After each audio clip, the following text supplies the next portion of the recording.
Good afternoon, everyone. Hope you're good. That music still comes in bloody loud, doesn't it?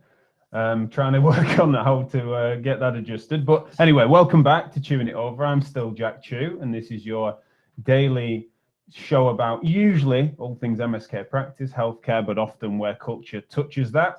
And as you guys have dictated the pace and the topics, we have managed to stick with raising standards in MSK, which is always my favorite theme. And today I'm pleased to have Andrew Walton and Simon Devane, who are from the MSK Partners Network, an organization that if you haven't heard of already, you'll certainly know much more about from this show. And they've been doing some great work on the sort of, I'd say on the sort of governance and policy level, but also they are not afraid to shake things up in terms of where the conversation needs to go, right? It's I'm forever using the analogy of getting all the cards on the table. And they certainly, I put them in that spot really, as an organization and as them as people. You might have heard from both of them on Physio Matters. They helped us with what we called an emergency show for private practice, probably around this time last year, from what I recall, in which there was so much disruption occurred by the pandemic. And I said it then, I'll say it again. The adults in the room turned up. It was fantastic. We had some people that were not just looking in a navel-gazing in a self-interested way. They were also then recognizing, right, this is some learning we could all do together. And I've been impressed with their work from then and since. So hopefully, with a few clicks, we can get them involved. Do let me know if you can hear okay. I know we've had a few technical issues sometimes, or my microphone was crackling a bit last week at one point. So you've got to let me know if that's the case, those of you that are tuning in live. Hope you're good and hope you fancy getting stuck in and involved. If you have any questions for Simon and Andrew, then please, of course, post them in the chat, wherever it is you're listening to this. If you're encountering it on a format of which you'd rather somewhere else, then you'll find it on Twitter, Facebook, LinkedIn, YouTube, wherever it is you want to find us, you can, and therefore join us there if you'd prefer.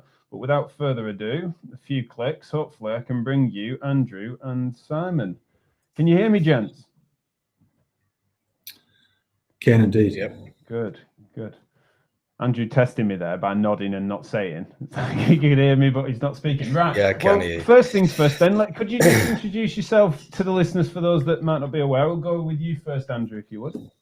Yeah, I'm Andrew Walton. I'm a physio by background, qualified back in the mid-'80s. So I've been around for a long time, still many of the same problems, which gets me up in the morning and wants me to get out there. I am a group executive director for Connect Health. And I founded the business back in 1989 because I was frustrated with some of the problems in this. Anyway, so you'll get a lot of negative from me today by the sound of it. No, I'm a bit more cheerful than I'm first appearing. Is that the mood? That's fine. We can work with that. Yeah. Simon, are you going to be our cheery counter narrative then? Is that what your job is today? Absolutely. Less drains in the world, more heaters, I say. I'm not a physio. So I come from commercial background. I worked in a number of sectors before getting involved in healthcare, but made the jump across in 2007. So I'm the vice chair at the MSK Partners Network, but I'm also the chief executive at Pure Sports Medicine, a company I've been involved with since 2007. So I like to think I have a really objective view, the consumer view. I'm a patient regularly. I get injured at least twice a year. I think I have a bit of an interesting view on things as opposed to the clinician. Yeah, I should have said I'm chair of the Musculoskeletal Partners Network, and Simon and I and one or two others founded it back a couple of years ago, 2 or 3 years ago. Well, that teases up to introduce a little bit about MSK-PN in a second, Andrew. But before I do, Simon, what is it you do with your body that makes you hurt yourself? I've never asked you about any athletic pursuits, golf or squash. What's your game? Look at his nose. Touch rugby. Rugby. Rugby was a big part of my life for a long time, and I found it very hard when I gave it up, and I got involved in coaching for a little bit post giving up first 15 rugby, and then I had to go cold turkey. But part of my medicine is being able to play touch rugby in the summer. We have a work touch rugby team, so it's great to mix. And lo and behold, I get a lot of lower limb injuries, calves, hamstrings. I'm not saying it's a function of age, but I need to work hard to stay on the pitch. You see, I stereotyped your corporate background with squash and golf, didn't I? Whereas I should have stereotyped your accent and guessed a rugby background, shouldn't I? He mentioned the nose. I wouldn't do that. Andrew, tell us a little bit about MSK-PN then, please. Can I go back a step, Jack? Then, so what I think probably, well, certainly me and I think Simon and one or two others. There's some sort of persistent challenges in the physio world, and MSK-PN isn't exclusively about physio, but that was sort of my direction. So what we know is the prevalence is really high. There is an existing good quality, low cost solution for many of the problems, and yet the demand is low. So there's a question: why aren't more people accessing in greater numbers the services that are out there? And then sort of in terms of professional hierarchy, physio sits pretty low in terms of pay and rewards for either businesses or individuals. It's kind of mediocre to low. There's, you'll often hear people say, "Oh, why don't you try a bit of physio?" And that could be a GP. Why don't you try a bit of physio? You don't hear people say, "Why don't you try a bit of surgery?" It's like, and that relates to the hierarchy piece. So there's something going on, isn't there? And that's been persistent and pervasive for an awful long time, and it's reflected in. The NHS doesn't invest a lot in MSK services. The PMIs, the private medical insurers, I'm no doubt we'll talk a bit more about that later. They're angsting at the minute, but they don't dig their hands in their pockets very deep when it comes to the services that we offer, and people aren't.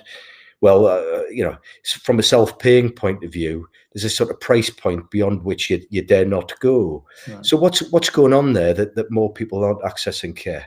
So that's what drove us. So we're sort of getting together and talking about that as a bunch of providers. It was actually at CSP Congress about, I don't know, 3 or 4 years ago, and it wasn't just private providers, and it was a mix, but it was sort of fairly senior strategic people in those organizations. And we said, well, actually, we need to stop moaning. Somebody needs to do something about this. And that was what got us together. So who are we now? We're a trade association with about 60 members. A trade association isn't open to individual members. It's open to organizations. So there's the big and small. There's small, single-handed practices or small practices, private practices, through to larger organizations with, nearly 1,000 members within the organization. So we'll probably cover between us, I don't know, about 6,000, 7,000 people. We have, we're funded only by the members. We don't have any other areas of income.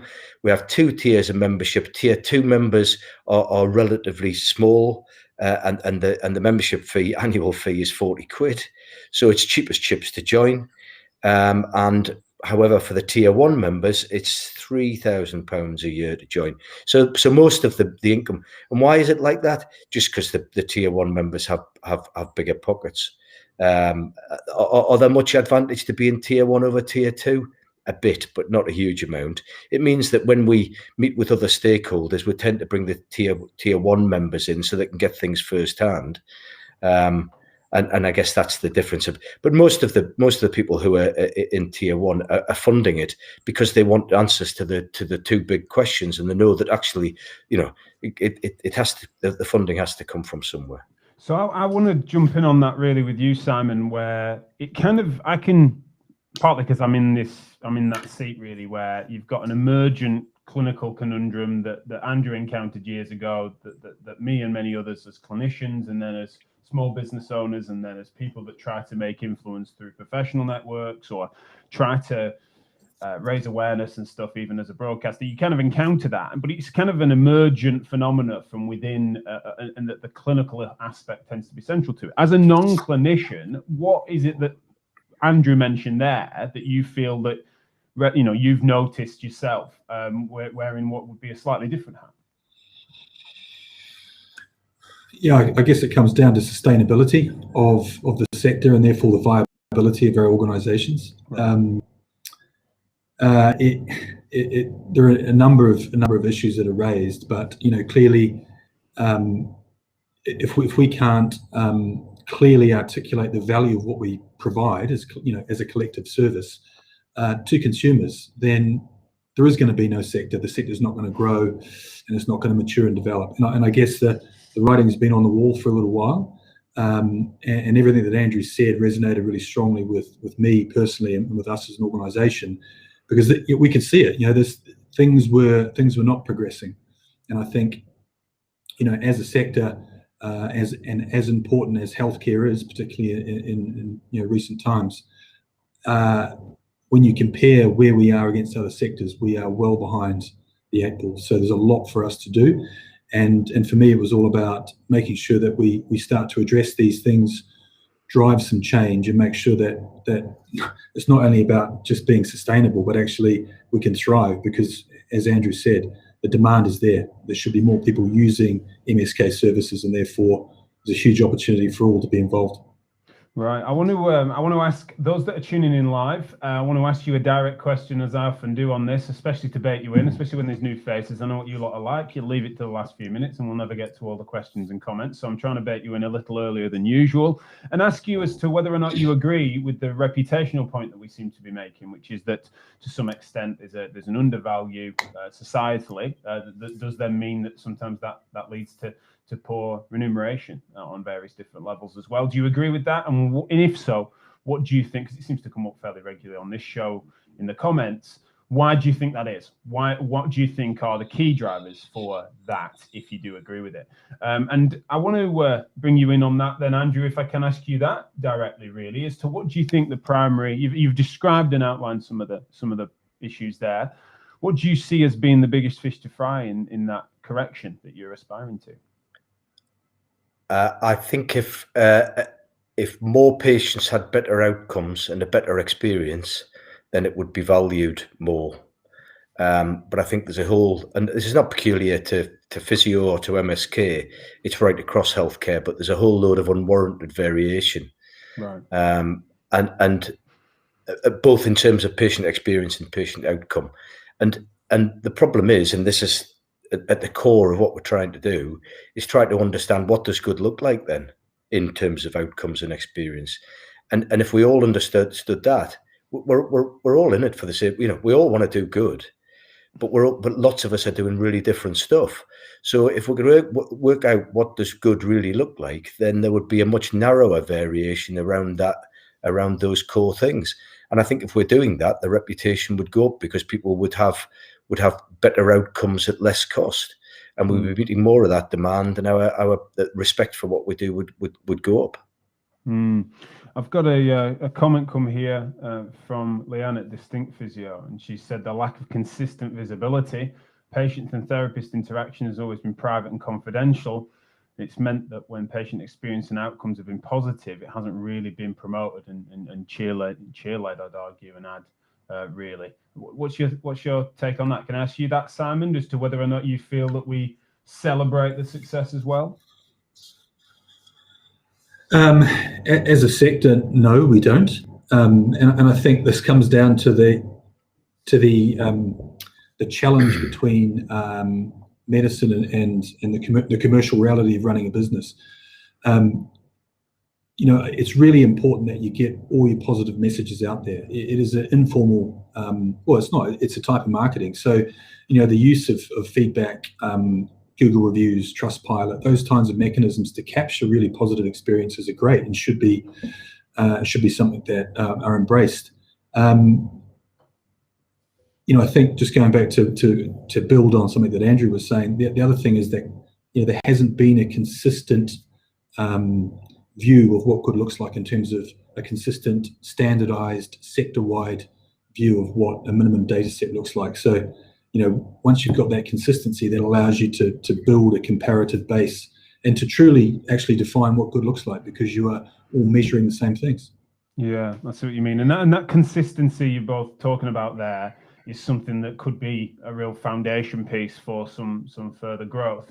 I want to understand, Andrew, as to whether or not that variability that you're describing, that unwarranted variation, is something that, does that conflict with the notion of appropriately celebrating success? Do we, are we making a mistake of no carrot, no stick? Do you think there's, are we beating each other down too much? Are we then under celebrating successes? Is there a bit of all of that? Where's your take on that general almost culture of either celebration or challenge?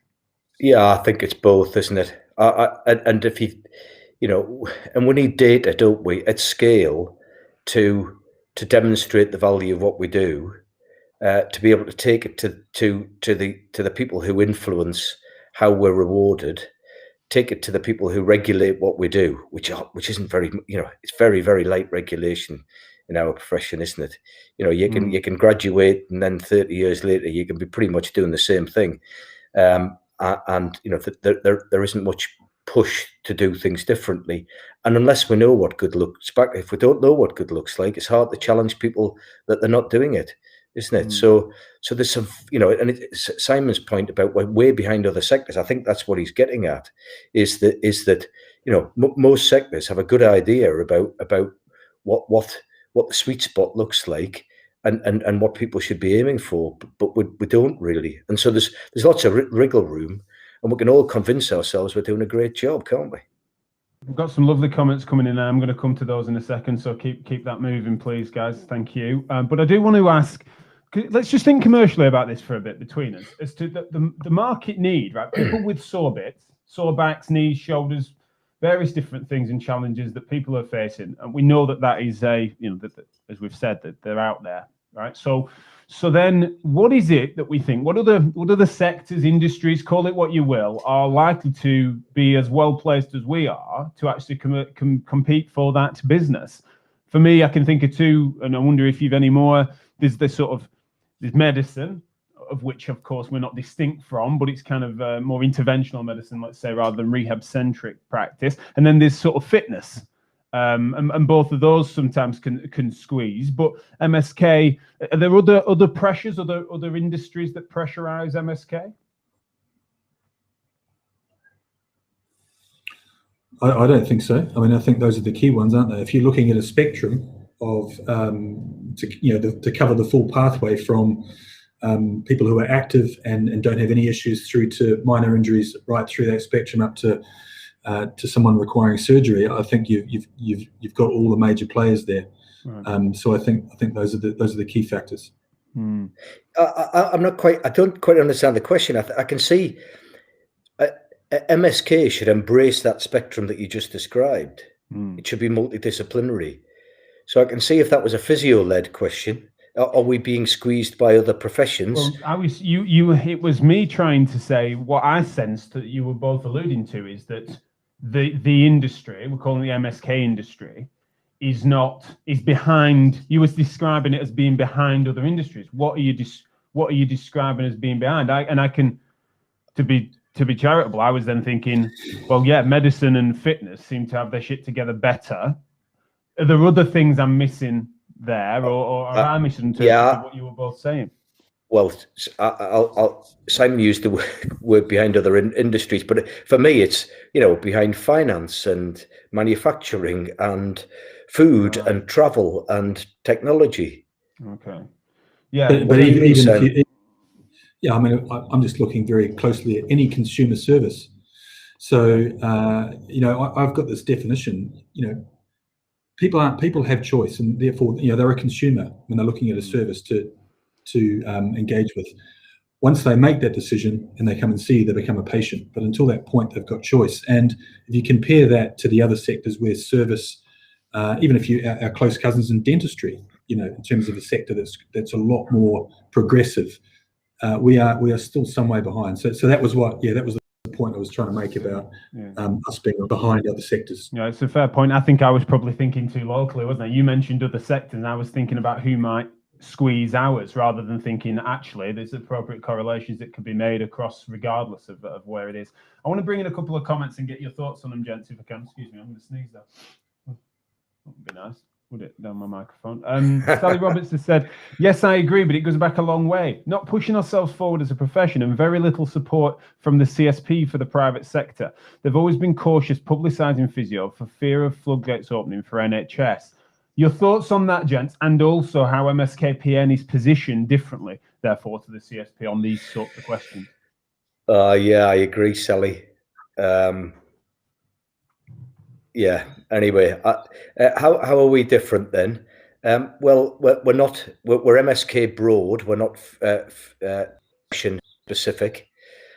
I think that other organisations, I'm sure many organisations who have got a long heritage, like the CSP or the NHS, or wouldn't start in the modern world from where they are. What they've got to do is slowly adapt. And the longer you've been around, and the more conflicts there are, and the more politics there are around. I think a brand new organisation made from with no hierarchy. We are who we are. The members and the people who are driving the organisation, they're exactly the same people. I think that's quite a modern, contemporary structure for driving things forwards. And who knows? We might get absolutely nowhere.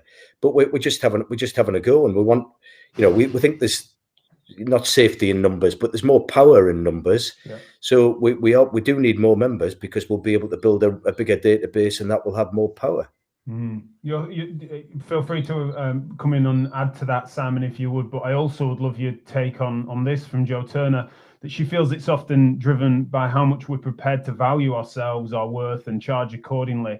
Do you see that as being part of it as well? Is that we sometimes underplay and undervalue our worth?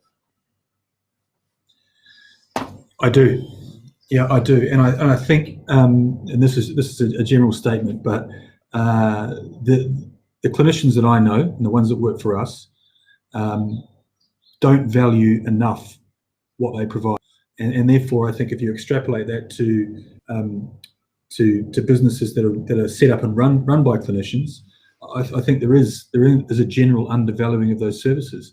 I think there is a relative elasticity in the pricing of healthcare services, and if people feel that they're getting good value, and they're getting a good outcome, they're having a good experience while they're there, and you're stopping the issue from reoccurring, there is a value that a consumer will put on that. And I think there is some disparity between what the consumer puts on that and what clinicians put on that. And so I suggest, as a general statement, that yes, I do think that clinicians do generally undervalue their services. One of the things that I've come to find, and some of the more controversial Chewing It Over shows we've had, is where I've kind of admitted my take on this matter, is that as individual clinicians, or those that are close in my network, or certainly those that I employ, I totally agree with that. I just find it to be a fascinating thing, just how undervalued we are, and also what that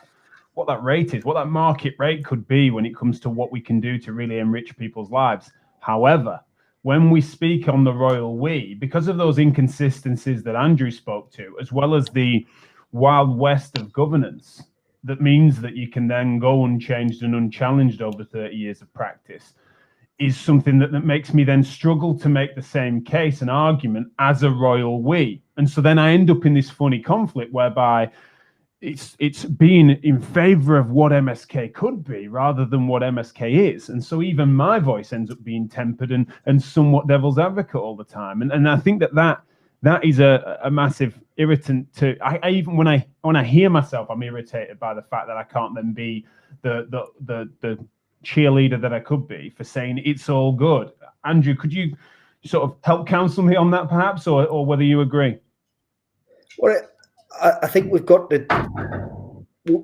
We would all agree about where we are, or most people would agree. So it's we just have to get off our backsides and do it. And I think you can. You're doing it through MSK reform, but you're also doing it what you do in your practice every day as well. And it's about taking personal responsibility and not looking for other people to do it. So we do have to value ourselves more, take ourselves seriously, not wait for a regulator to come along, base what you do on evidence, look at your own outcomes, be prepared to stop doing your favorite technique because actually you start to see that it's not adding, it's of low or no clinical value. But there's lots of clever people in the profession with great integrity.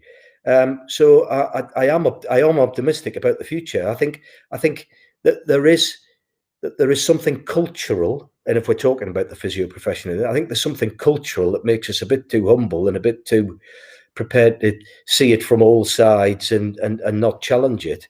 And I think we just the right thing to do here. We're not quite sure what it is, but everybody can take an individual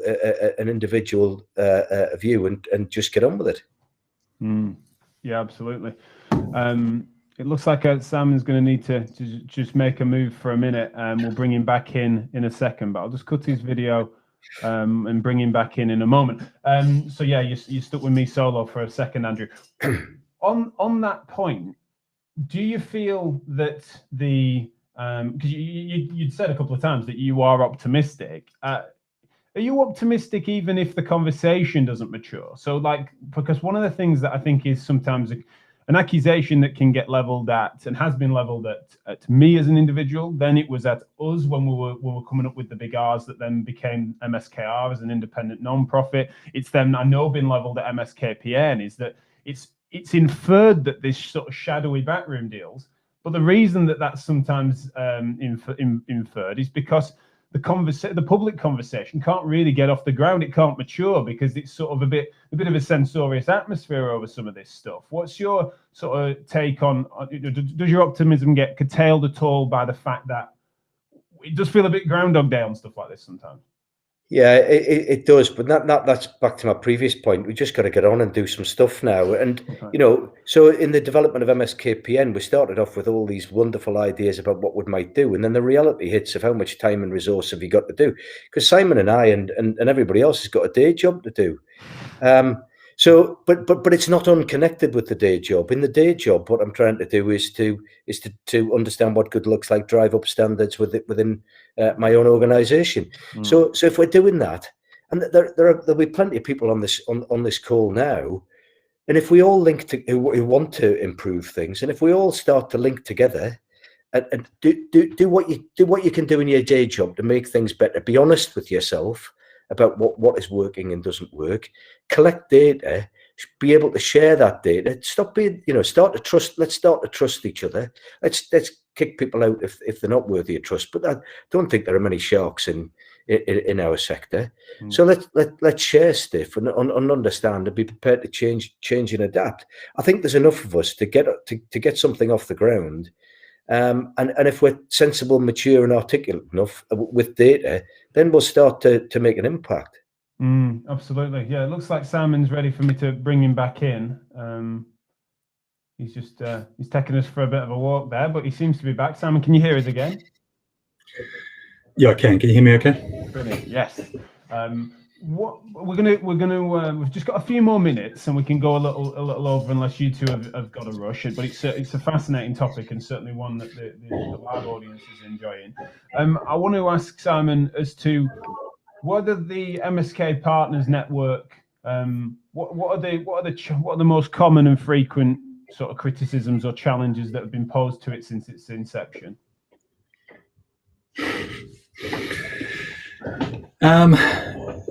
I guess some of the criticism is around can you change anything? There's been lots of over the years people have tackled the topics, but really we haven't moved forward that much. So I guess that's one of them. And the other question is what's in it for you guys? So why have you got involved? Why have you set it up?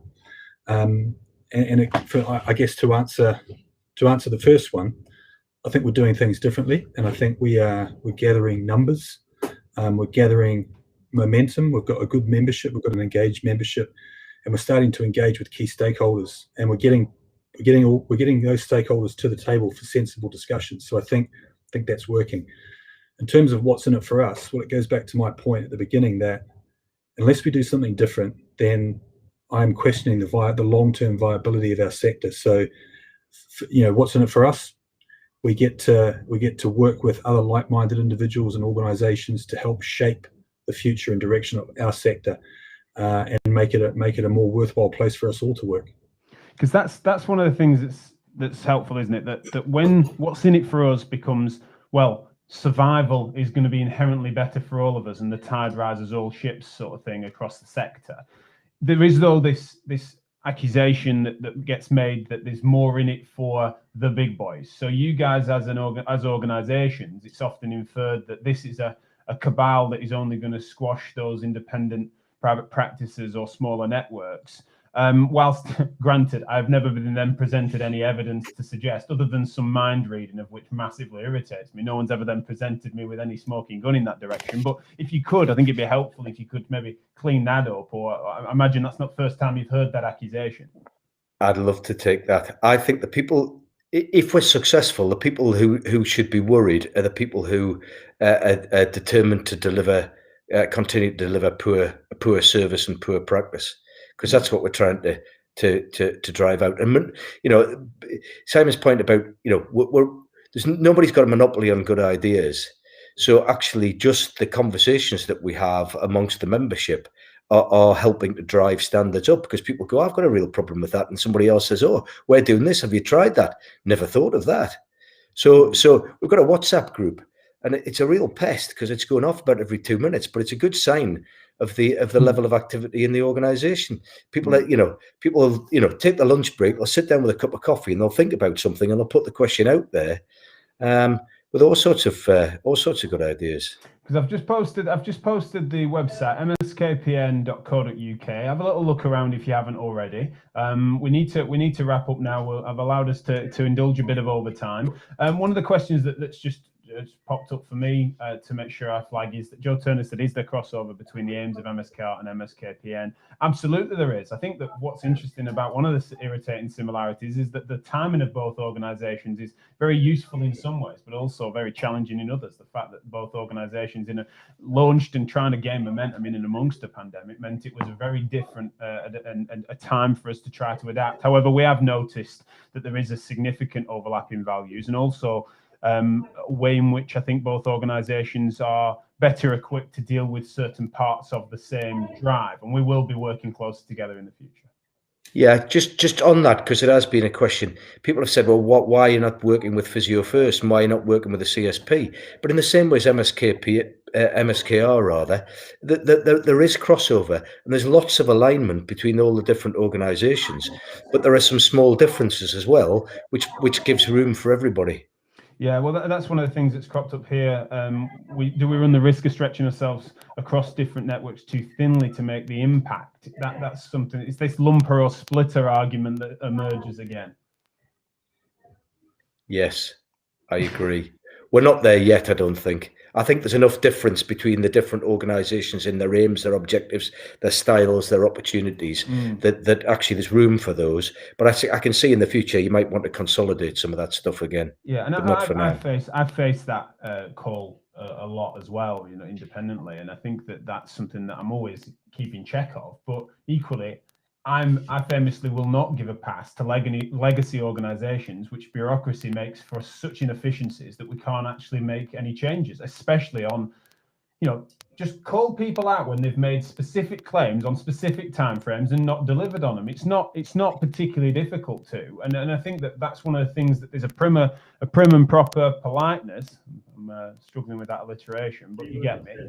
Essentially, the way in which we just don't seem to, we just give free passes left, right, and centre. I certainly don't, and MSKR doesn't want to be held to standards of which we can make claims in timeframes that then go completely by the wayside without rhyme or reason. And I imagine MSK-PN want to do the same. So the fact that, of course, one large, consolidated yet still efficient machine, yeah, I'm into that idea.